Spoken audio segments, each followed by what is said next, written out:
Of the population of the United States, some 35 million, 1/4 of the nation, are children. Upon the way these children are brought up, upon the way their character and intelligence are developed, depends the course the country will take in the future. In few other nations does attention focus more completely upon the junior members of the community, upon their comfort and happiness, upon their education and health.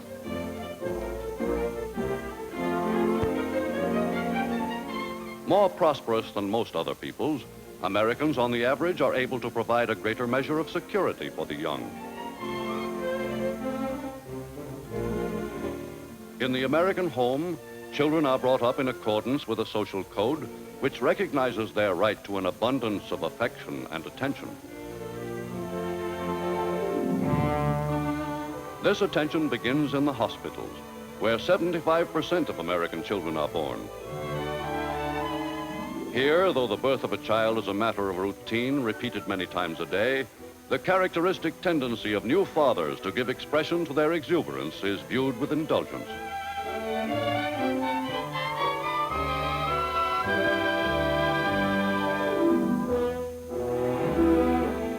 A matter of course with child-loving Americans is the ritual of attention, as elaborate as the family can afford, centering around the mother and her newborn baby.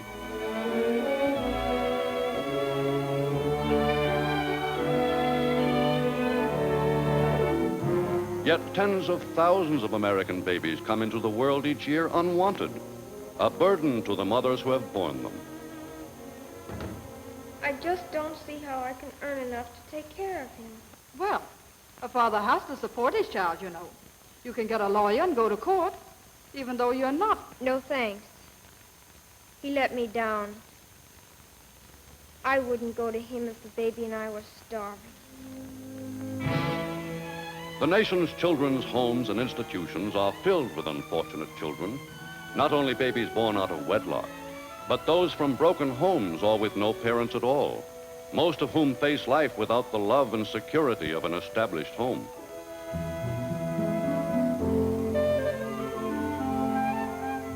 Yet even these have a chance of sharing in the advantages available to more fortunate youngsters. For these babies, there exists a continuous demand among American couples who have been unable to have children of their own.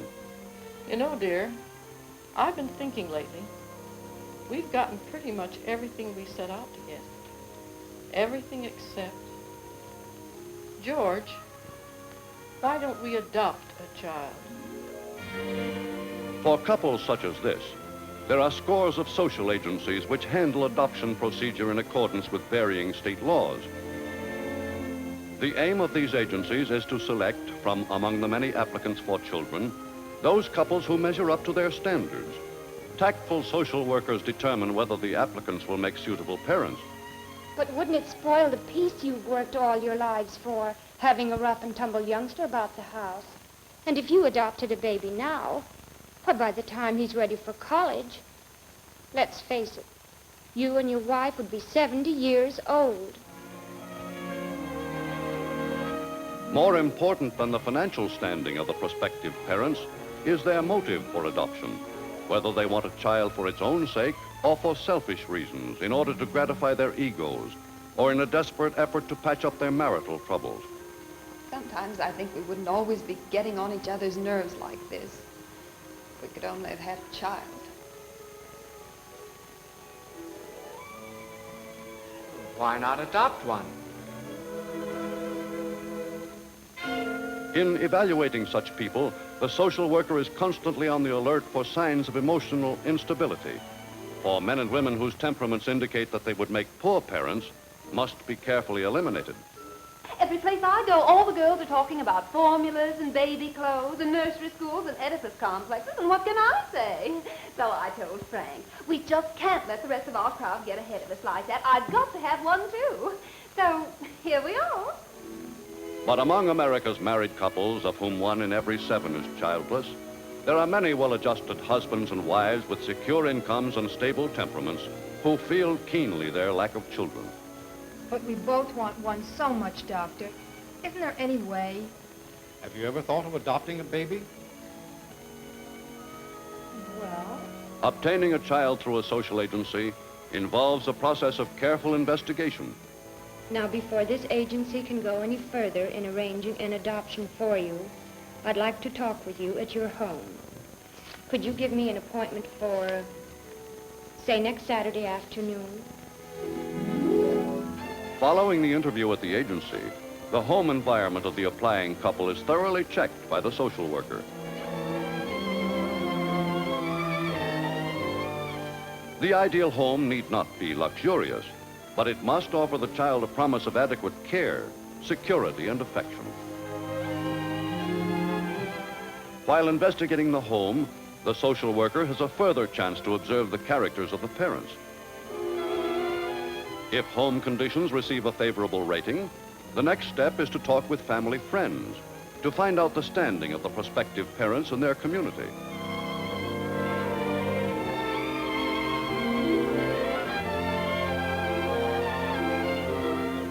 From the husband's employer and business associates, the social worker gains more knowledge as to his financial responsibility and his reputation among those with whom he works. Thus, bit by bit, is assembled a composite picture of the prospective parents, a picture which serves as a reliable basis upon which the agency may choose suitable babies as candidates for adoption.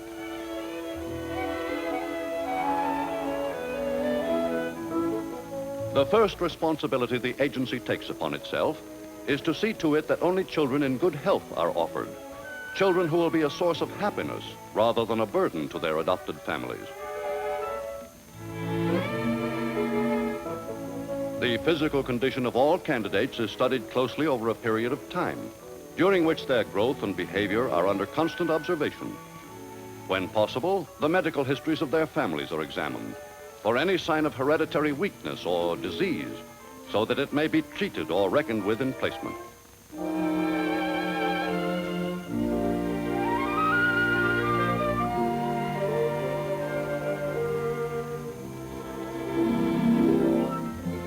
Not only must the child be sound in body, but he must meet mental standards appropriate to the home he is expected to enter.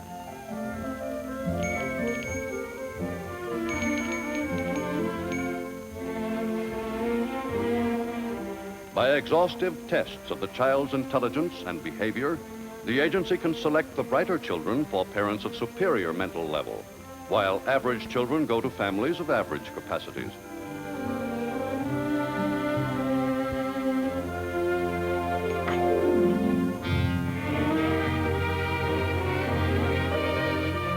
It is the final personality report which determines the kind of home the child will enter and the environment in which he will grow up. They plan to send the boy they adopt to college. Little Johnny over here would fit these people perfectly. The tests show he's bright as a button, and physically he's an ideal type.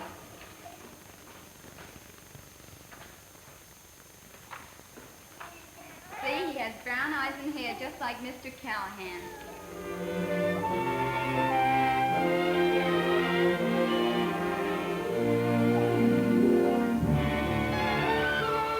Thus, when the long waiting period is over, when the new parents take home the one baby they have lovingly chosen from among all those submitted, they can be reasonably sure they have made no mistake.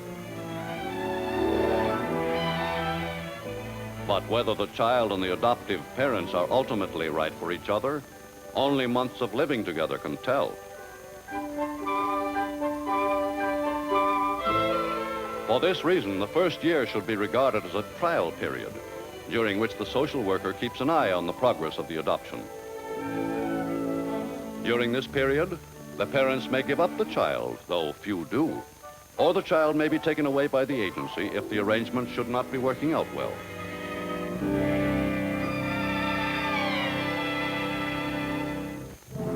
When the adoption has been proved successful, it is made legal and binding by court action, giving the child all the rights of one born to the family, including the right of inheritance.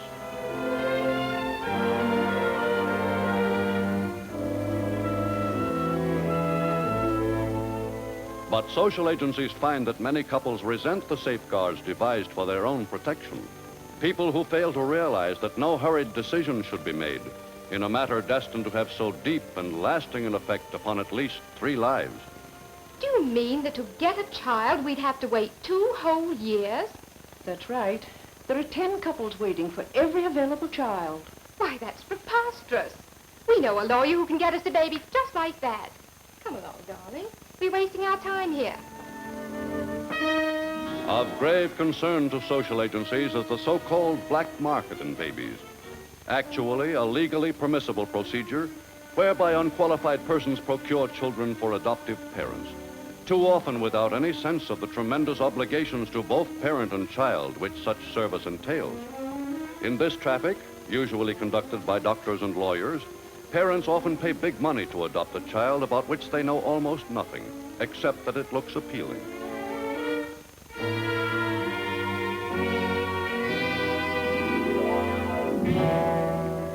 Again and again, despite warnings against such dubious practices, parents who bought black market babies have discovered too late that they have made a mistake likely to affect their whole lives.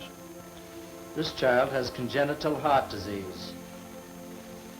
If he lives to be an adult, he'll be an invalid for the rest of his life.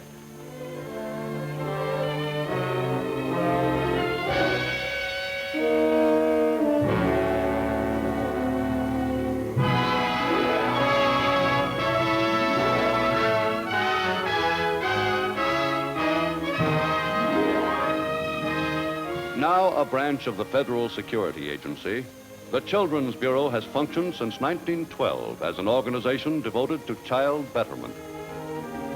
Available to the public in its reports and pamphlets is information on every aspect of child welfare, from child legislation to the care and rearing of the young. Heading the Bureau is Miss Katharine Lenroot, a leading figure in American social work, who presides over the organization in all its fact-finding and other functions.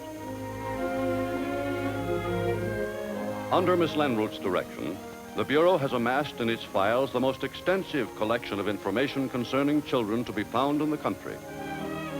In the years these files have been accumulating, they have recorded a notable improvement in the care provided for America's homeless and dependent children, estimated at 225,000. Of them, over 100,000 are in children's institutions, which bear little resemblance today to the grim orphanages of yesterday, in which children were herded about in uniform and treated almost like prisoners.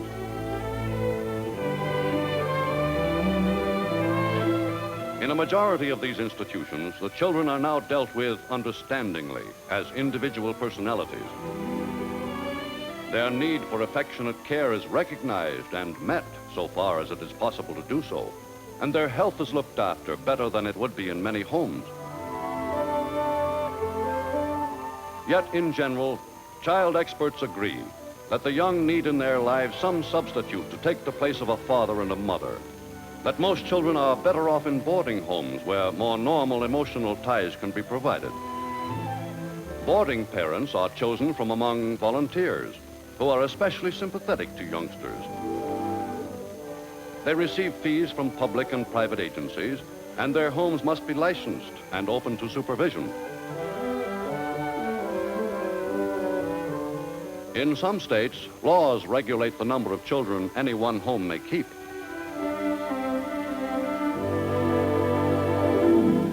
But despite such laws, there exist throughout the nation unlicensed boarding homes, many of whose owners operate them as small-scale rackets.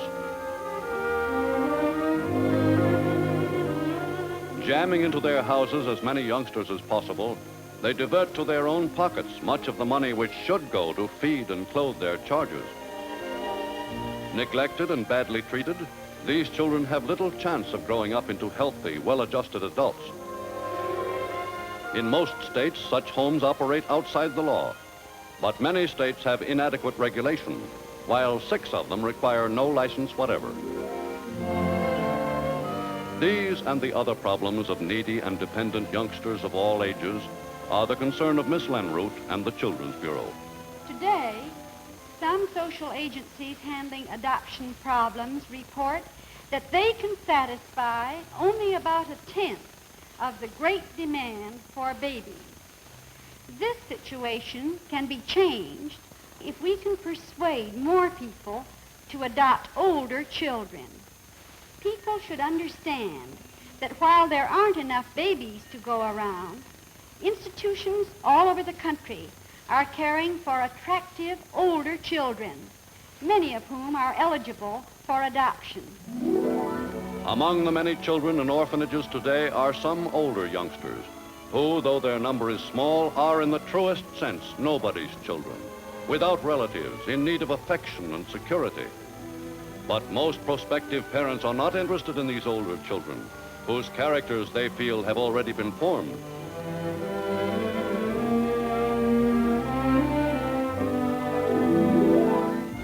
And no matter how worthy of adoption these older orphans may be, most childless couples prefer to adopt children still in their infancy, children they can cherish and rear from babyhood as their own.